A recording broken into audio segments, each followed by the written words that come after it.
Hello. Today I want to talk about a rather tragic figure, Robin Farquharson. Robin was born in 1930. He was from South Africa. He's very brilliant, academically very brilliant, and he was doing extremely well studying at Oxford. I think Oxford, where there's a great philosopher of mathematics, Dummett, who I think was senior to him. He was his tutor or something like that.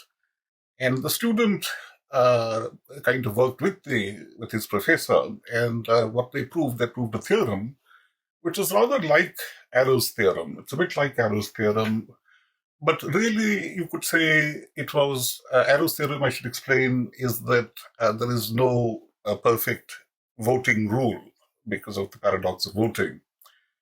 But it's a little bit mathsy, and as I've explained elsewhere, it's actually nonsense because Arrow says he defines a dictator, somebody who's not a dictator. If you define a cat as a dog, then you can prove that 3 plus 3 equals, infinity.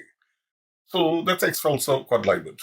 The other problem is that with Arrow type and the social choice theory, which develops from Arrow, and which I think Amartya Sen he gave the best survey of it by the early 70s. And in fact, Dummett relied on Sen's kind of a précis of what was social choice theory up to then. But it was all nonsense because there's no well-defined set. There is no relation in mathematics, relation algebra. The thing has to be well defined. A well-defined set is one where you can be sure which element belongs and which doesn't. Where there's no ambiguity. But there's no if these things are not well founded, there's no well ordering, there is no Ethereum, that means ascending and descending chains. There's nothing. So this entire social choice theory was nonsense. More particularly, there's a bigger problem with game theoretic analysis, which is that because of Knightian uncertainty, in other words, the fact that we don't know all possible states of the world. In fact, we don't even know what states of the world are compossible. We're guessing. So game theory is a bit useless because it's only an approximation to what is the payoff matrix. We don't know what the payoff matrix is. So there are all sorts of problems. And now let me return to Farquharson. What was Farquharson? Why did he get interested in voting theory? We may ask the same question about people in India, like Amartya Sen and his friends, Naik, and so on. Why did they get so obsessed with this? I think the answer is obvious. That Farquharson came from South Africa, he hated that racist regime, but the question is, how do you get democracy with minority protection? And of course, this is a big question in India. It was the question asked at the two roundtable conferences. There was no answer. Actually, there were three roundtable conferences. There was no answer. And all we could say, by 1950, what people were saying was, look, first past the post is majoritarianism. But what's the alternative? If you have proportional representation, then as happened in France, you're going to have a left and a right without any, in a rather amorphous sort of way. You'll have coalition instability, and ultimately, the fascists take over. Look at the French Republic.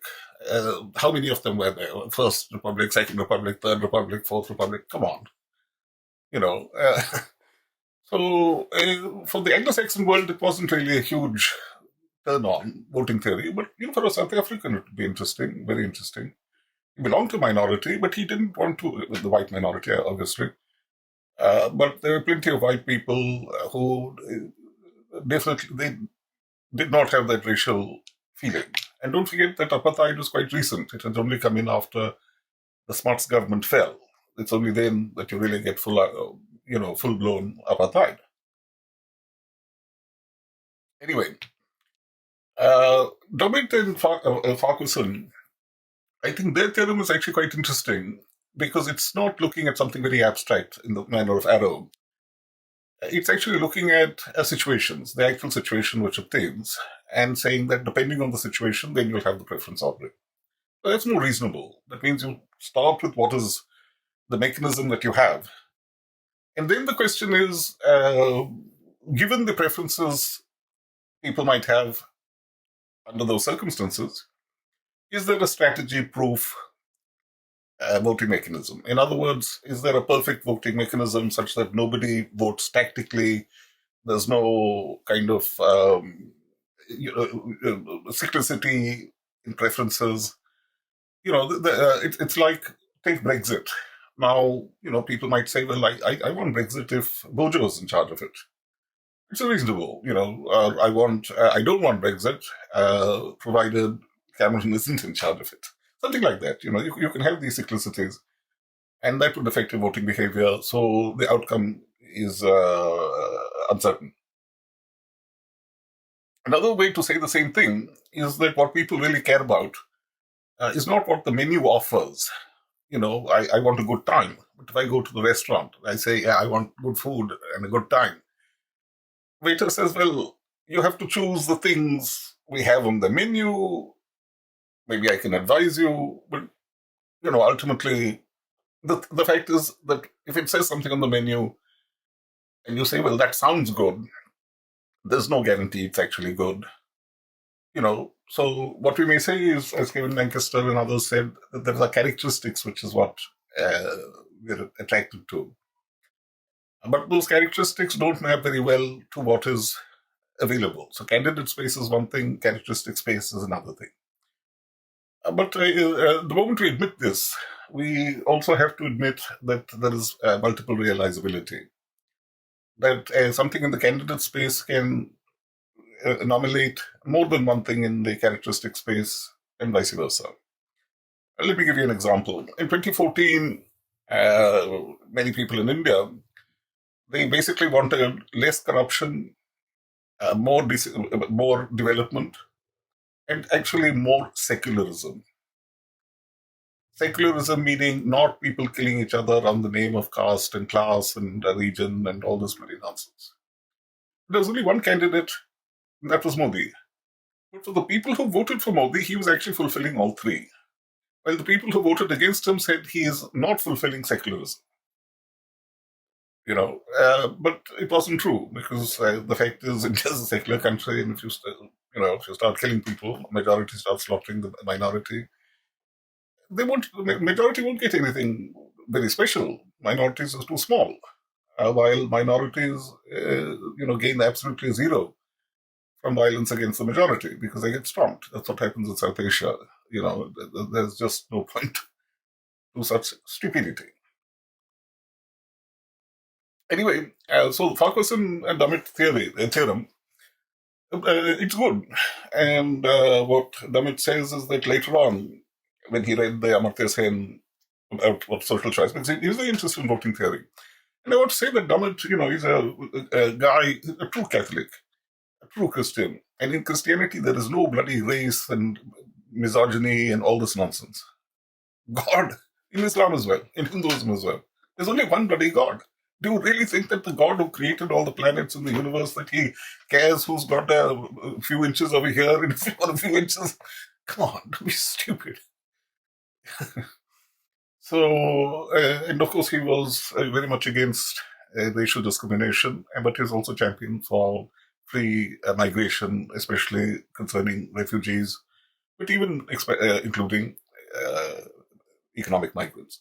Very good man, angelic man, Catholic man, as I say, very bright. He had first studied Frege and come into mathematical logic. He took the trouble to go to Berkeley and to study with Tarski. Not often, but there are occasions when even a social proctologist like myself finds something that Dummett has said to be useful.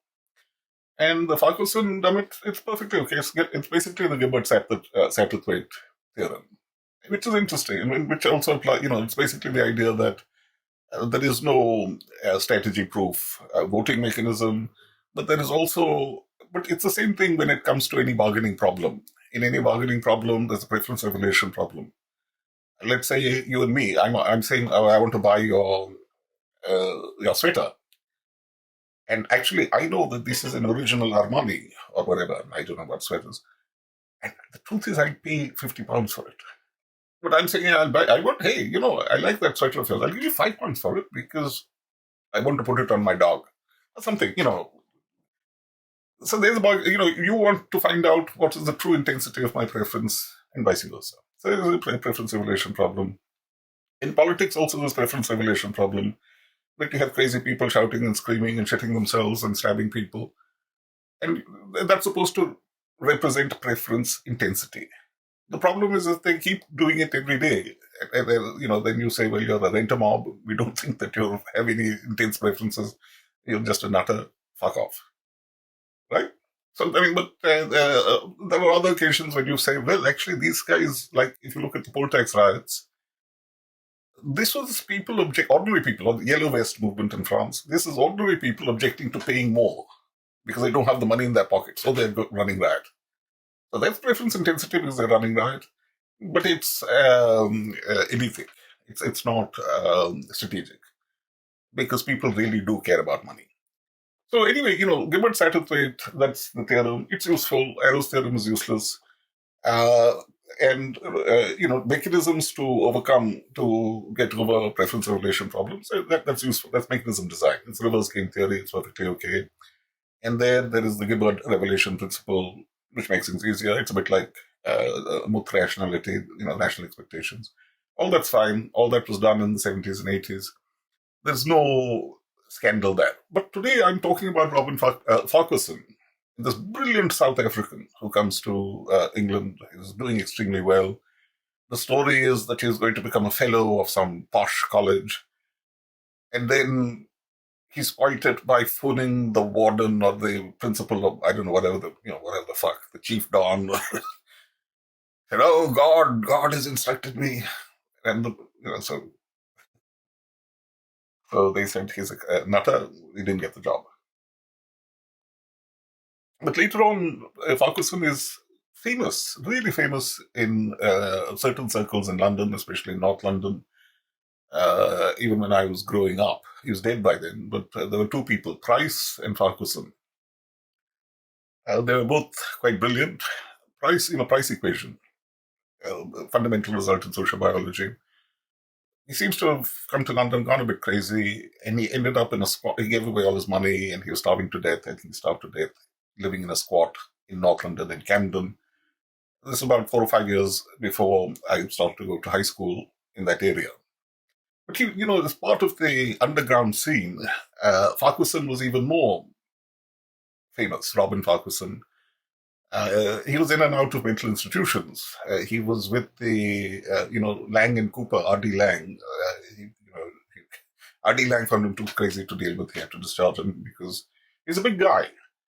And he didn't like doors and walls, so he'd keep going and smashing through all the doors and the walls in Kingsley Hall. But you see, the other thing was Timothy Leary, the LSD prophet, who came to bad end. R.D. Lang also. Well, less so, but... and I'll also mention Guattari. Deleuze and Guattari. Guattari was running some sort of psychiatric institution, completely mad, worthless nonsense. But these were brave experiments, and in the atmosphere of the 60s and the 70s, the anti-psychiatry movement really did. It worsened things for a lot of people. In fact, there was one, I think his name is Thomas Ritchie. Ritchie and Farquharson are named as the two people who are great pioneers of the, after the asylums start closing down, which was, the policy adopted by Enoch Powell in 1961 in this country. It was basically too expensive to warehouse crazy people. And Scotland, by the way, was warehousing twice as many. Even though Scotland, they're very good people, and they tended to pioneer, care in the community, what we would call, and open hospitals, and, open therapeutic communities. But things had obviously, this bureaucratic inertia. I don't know exactly why. But, ultimately, let's face it, if you have Scottish devolution, if, as Adam Smith said, more matters are decided by the people paying for it at the parish level, you get better outcomes. And definitely in Scotland, that's always going to be the case because Scots are smart. And very good people. They're Christian people, or, they have the Christian values, very good people. But Ritchie, he was seeing that unpleasant side. But you see, Ritchie had that Scottish honesty. He knew and he said that, look, the problem is the pills. The problem is, firstly, GPs were handing out amphetamines, and they want this or that, and then, of course, it will be banned. But then you have to, forge prescriptions, and then Richie will go to jail because he's forged prescriptions. Or you have to go to Ireland, but it hasn't yet been banned. So basically, there was drugs were, including LSD. It wasn't a solution to the problem of drugs; it was exacerbating it. So the truth is that, yeah, there may have been very good and decent things about anti-psychiatry, even Guattari or R.D. Laing or Cooper. They're not bad guys. But it's just that you have a completely toxic symbiosis between a medical profession which is handing out pills like crazy. You have big pharma pushing any sort of shit. LSD is only banned because the hippies took it up. That's the other thing. And Ritchie, he is with the Scottish working class kind of perspective. He can clarify these matters. Farquharson, but it's Farquharson who really captures the imagination, who captured the imagination of people in that scene, the alternative scene, the hippie scene, or the kind of counterculture scene in North London, late 60s, early 70s. And very tragically, as I mentioned, the price equation fame, that he starved to death. And just, I think, a little bit before that, this poor fellow, Farquharson, he'd been thrown out. He created a space for, as a recovery place for, for people, for the stigmatized community. But his own behavior was too bad, so he shucked out of it. So he's living in a squat with a couple of Irish labourers. I don't know what happened. Maybe they got drunk, dropped a cigarette, but the place burned down. He died. And the two Irish labourers, probably, it's quite possible that they were completely innocent. But they were sentenced, for manslaughter or culpable homicide or whatever. And, I think Ritchie, Farquharson was protected by his class origin. And Ritchie and others, they reading their accounts, you can see that just as racism is bad, gender discrimination is bad, class discrimination is bad, even for people of the upper class, because then you actually have worse health outcomes, you have worse therapeutic outcomes. So my point is that Dummett, who saw this, he is a Christian man. You can imagine how grief-stricken he would have been to see the condition of Farquharson, his brilliant student. I'm now going to turn to, sadly, Farquharson, because of his illness, was not able to continue to do much work, or any work. But I'll only mention his equation of the LSD drug experience. He said that it's just as good as psychosis, which is just as good as a mystical experience. But in fact, this is not true. This is not true. But, there is a stupid sort of mathematics which says there is which creates equivalences, ignoring the method by which a thing is established. Now, you may say, what is the difference between the method and the proof? That if something is proven to be this, how does it matter what method was used to arrive at it?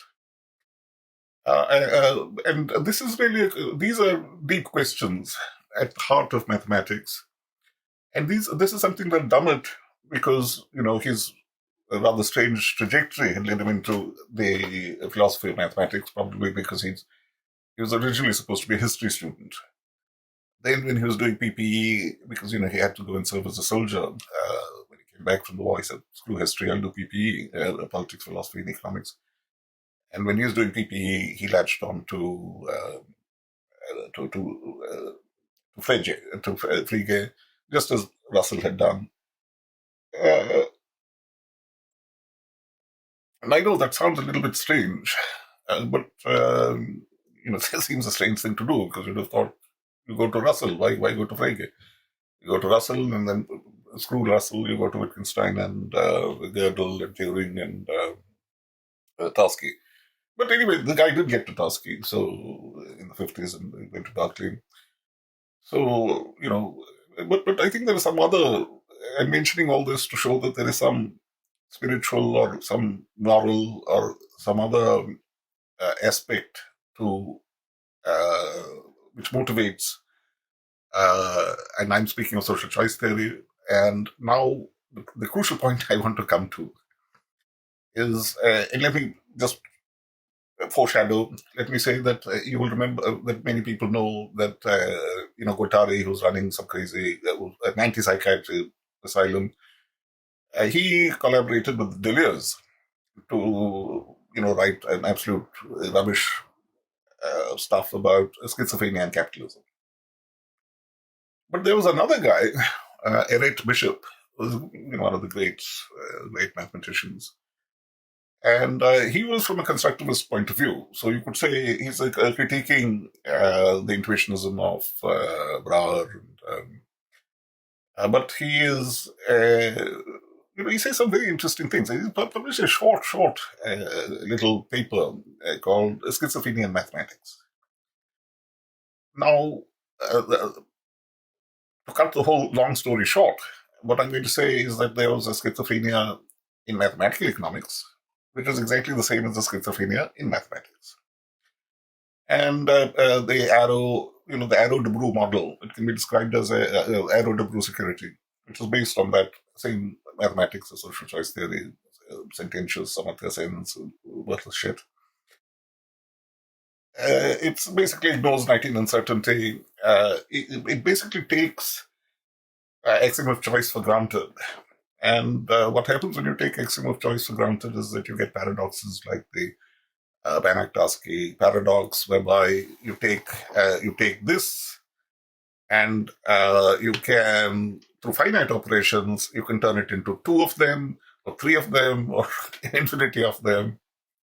It is a bit like Sen's multiple identity theory. Everybody has multiple identities. It's mad. Actually, if you have one body, you have one identity as far as economics is concerned, as far as politics is concerned. There is no, and axiom of choice. If it's very irresponsible to use it. Now, the problem that now Bishop and so forth, Bishop was basically saying that okay, well, look, it's axiom of choice is extremely useful, but what does it really imply? And basically, it means it's like an appeal to omniscience. It's an appeal to a godlike property. So Bishop wanted to prune that back. He said, look, leave God's mathematics to God. We're human beings, we're finite beings. Let's concentrate on human mathematics.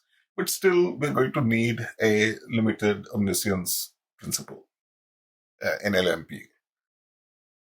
And this is reasonable if you are talking about a very well-behaved series or a really really well-defined set or a relation which has a unique pre-order. Everything is it's kosher. It smells right. It's you're not going to get into trouble on this.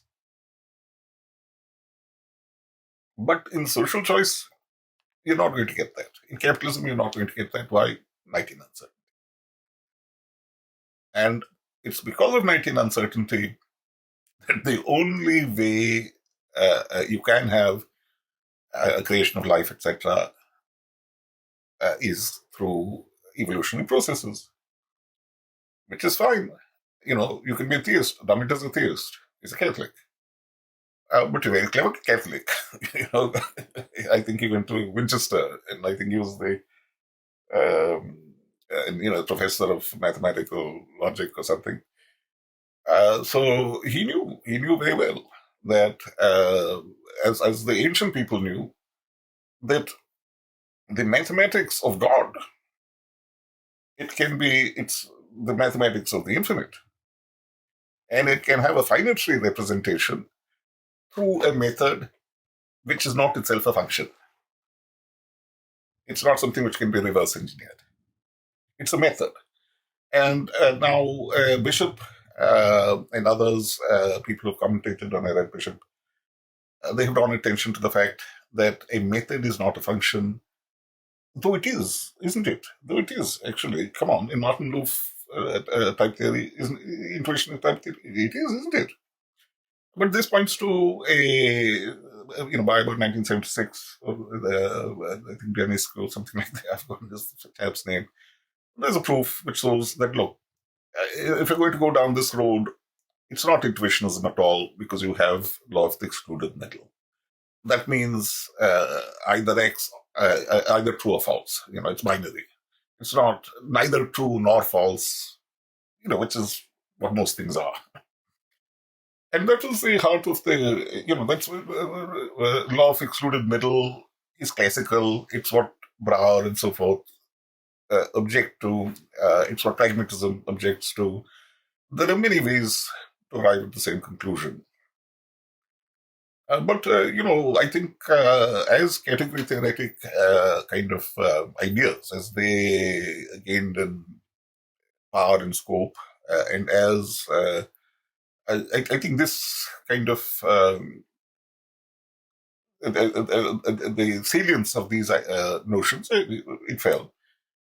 But bottom line, what can we say about it? We can say, well, if you have a game against nature, then you're going to have a naturality or non-arbitrariness or canonical solutions. And there, it pretty much it's going to be you really have something like God's goodness is available to us. You have law of excluded middle is fine. That's hunky dory. But the problem is that you see, mathematics itself is a co-evolved process. All thinking is a co-evolved process. Hermeneutics is a co-evolved process. Frege's central concern was with sin, and German means acceptation. But the original sin is to get your acceptation. Is to think acceptation is formulaic or is not task primitive. So basically, I don't know much about the Russian recursionist sort of approach. But the way to think about it, the way I think about it, it's how social proctologists think. We think like shit, because that's stupid. But, the way we think about it is that, you have co-evolved processes whereby, there may be recursion on both sides of the arms race, so to speak, but they interact in an arbitrary manner. But this is an arbitrariness which is not introduced by our analysis. It's just shit happens. The fact that shit happens doesn't mean that your way of analyzing things is arbitrary. We don't want to look at to impose arbitrary glasses, blinkers to look at the world. But we have no difficulty accepting that arbitrary events happen. And they aren't really that arbitrary. We can say, okay, there are two independent random variables, but there's Granger causality. You can say Granger causality. Something like that. It's bound. These things happen, So, returning to Robin Farquharson, you see and Dummett, his relationship with him. You see, Farquharson and Price, they see the huge problem with society. Farquharson in particular, South Africa. And in Britain, let me tell you, a smart guy like him, he's not going to be short of a bob or two. In fact, he was such a personality, like Timothy Leary, he would have, people would have just given him money. But he had chosen to be a dropout. In fact, that was the title of his book. I think it came out in 1968, Dropout. That he chose. And, this is something religious. Now, I feel that Farquharson, I can say, yes, he has contributed in Britain to improving health outcomes for people. Riches, well, I think he emphasized role of drugs. Say no to fucking drugs. And that's fine. Um, but we have to wonder about a crazy schizophrenic mathematics, which propped up an Arrow de Brew nonsense, and including sententious nonsense, bureaucratic nonsense about capabilities of functionings, which nobody can ever find out, and which are not, just completely arbitrary. And really, the arbitrariness of the world into which Farquharson came in South Africa, where you're born white, you can't marry that girl over there, even if she's actually white in skin, because one drop rule or some bloody nonsense and rubbish. And Christian can't marry Christian. Why not? Oh, because of one drop or this 2 drops or 3 drops. All bloody nonsense and rubbish. And of course, from an economic point of view, no question at all. It's Econ 101. The moment you have wage, price, or service profession discrimination, there's a deadweight clause. Econ 101. Now, there is no schizophrenia in capitalism. Capitalism acknowledges that capital, that means capital is the stuff that is used to produce income, and you have to maintain the capital so as to be sure to keep having income. But capital includes protecting the environment, not having bloody syphilis, not taking drugs and going crazy. Because you won't have an income, or you won't be, if you keep taking bloody drugs or having syphilis, your knob will fall off. You see, capitalism ultimately is concerned with what are called uncorrelated asymmetries, like who owns what or who occupies which body. And now you may say, well, uncorrelated asymmetries arise arbitrarily, but they arise arbitrarily through co-evolved processes. And we know that a range of them will exist. We also know, this is Chichilinsky, Graciela Chichilinsky. I'm sorry, I'm sure I'm mispronouncing the name of that. This is probably, how many economists can you say are beautiful? One, two, she was very beautiful, very feisty as well, which is why she didn't get a Nobel, because, she, firstly, no penis, but also rather feisty. She accused Columbia of gender discrimination, which is true. They were paying her much less than they'd have paid a man. And she's one of the greatest economists of the world, especially with this carbon taxes and so on. I mean, I think it's flawed. Come on. Now, Graciela Chichilinsky and Jeffrey Hurd, I think, firstly, they show that you don't have to worry too much about the general equilibrium, local arbitrage. That means just locally, if you can do it, generally, the general will take care of itself. Worry about minute particulars, do the mechanism design locally, the big picture will take care of itself. This is a bit like Blake saying, focus on minute particulars. Anybody who gasses on about the general good is up to mischief or is stupid. So that's all fine. This is all perfectly Christian, perfectly atheistic, but the moment you, have axiom of choice and you have omniscience, not limited at all, but total omniscience, you have something very, which basically turns the arbitrary into something ordained, not by God, because these guys are atheists, but it's ordained by something even beyond God. God can change his mind, but this is ordained. So instead of getting rid of things like black and white, poverty and rich and poor, men, female and male, crazy and sane, and religion wants to obliterate, and humanity wants to obliterate such distinctions, save insofar as there's a structural causal model whereby outcomes can be improved. That means